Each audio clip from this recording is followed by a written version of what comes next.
Actress Alicia Witt, who we just saw in Longlegs, and everyone's praising her performance in that. And there's so many times through the years we've had a chance to see her because she's such an amazing actress. And I was so tickled that I had a chance to finally talk to her because she is a musician. That was my tie-in because we don't usually interview actors. But this is an actress with a connection to Toto and Dune. Think you know what's coming. We talk music, hers and others, on Rock History Music with Alicia Witt on Rock History Music.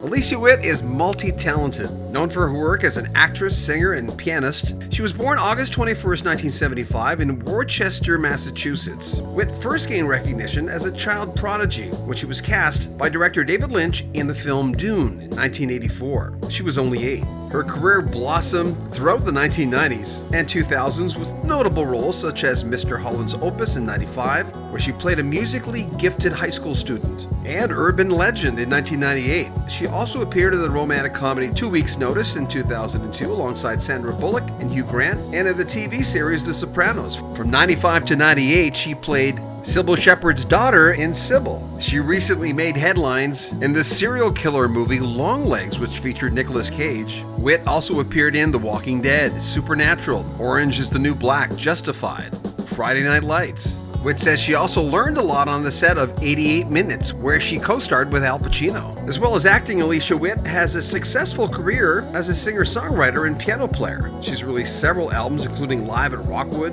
and Revisionary History. Her music blends elements of pop, folk, and jazz. She's also balanced her acting and music careers, appearing in numerous Hallmark Channel films. So it seems she has 2 lanes, with acting and singing. I'm getting this vibe from people who do what they do for a long time, and they seem to, instead of being tired, they seem to love it. You know, they say things like, I don't know, I'm not going to retire. With you, you're still doing the work. You're still getting in those rooms for both your acting career and your singing career. How do you look at your life now?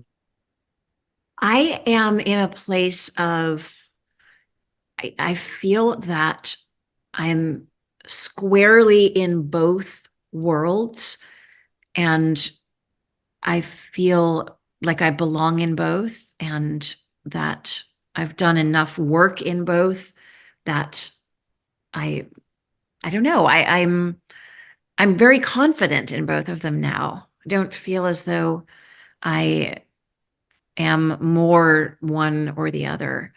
And the delightful thing about living in Nashville is to be surrounded by the best musicians in the world. But because I have been acting since I was 7, I don't have any sort of lag. I think a lot of the colleagues that I know in the acting business don't even necessarily know that I live in Nashville. Doesn't matter, because my acting work is filmed all over the world anyhow. Yeah.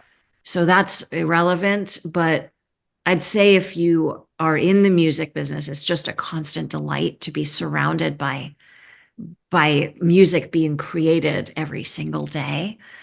But I am so bubbling right now. There's so much going on, and these live shows are a thrilling break for me in between all of the rest of what's percolating.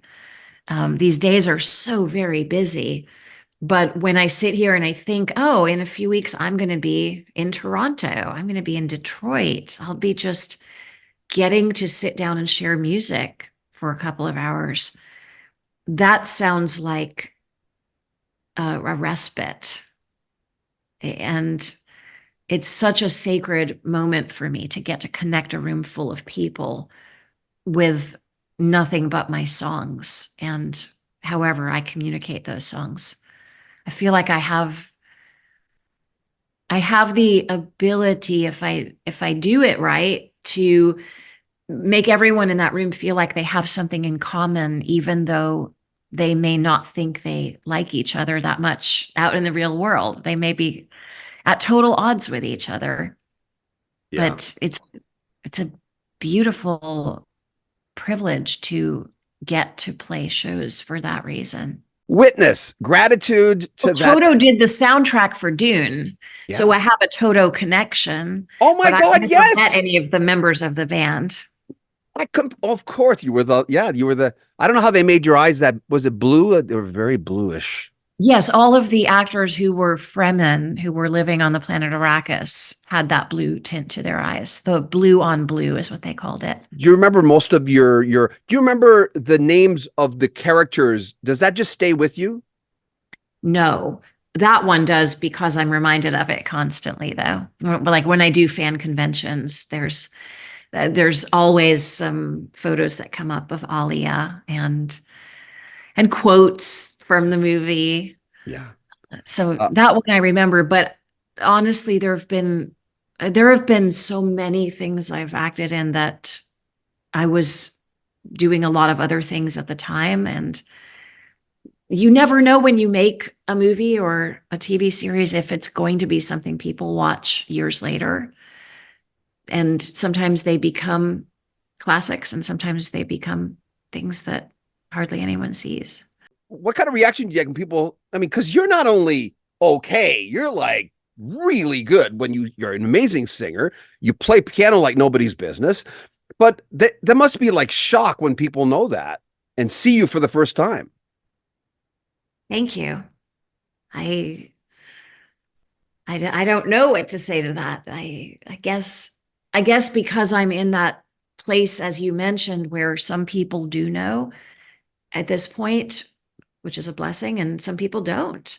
So I suppose whenever I do an interview such as this one, where listeners might be just discovering that I make music and maybe looking at the calendar and seeing I'm going to be playing near to them, um, they can rest assured that I'm definitely a proficient musician.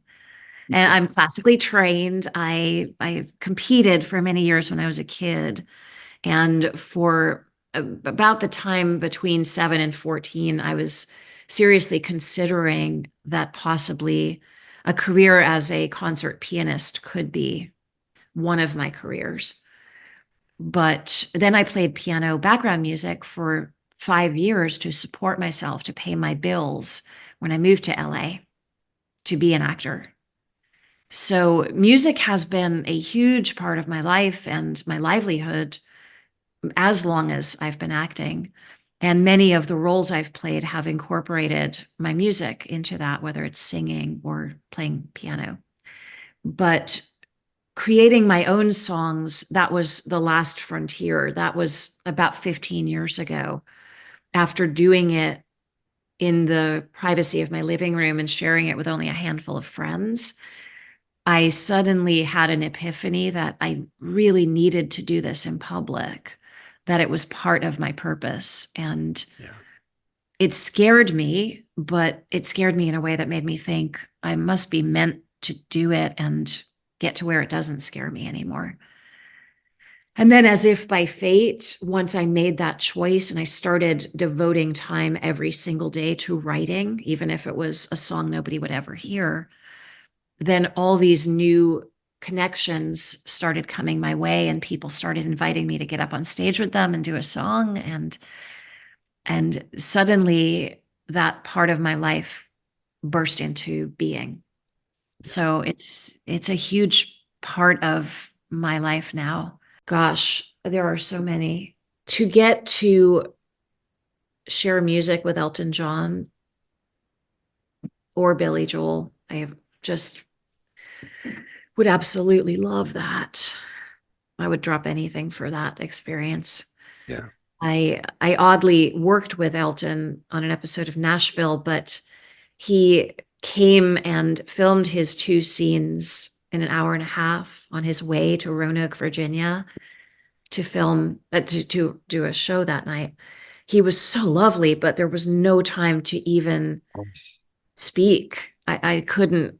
He didn't know I even made music. We were, I was just an actor in the scene with him. Oh, I had my hand on his shoulder, guiding him into the room. We were supposed to be good pals, and I was introducing him to Sam Palladio's character, and then they sang a song together. He brings Sam out on stage, but it was I can't describe what it was like to be right next to him and just making a few words of small talk in between our setups, but there was no time. And here he is. He's right there. I'm touching him.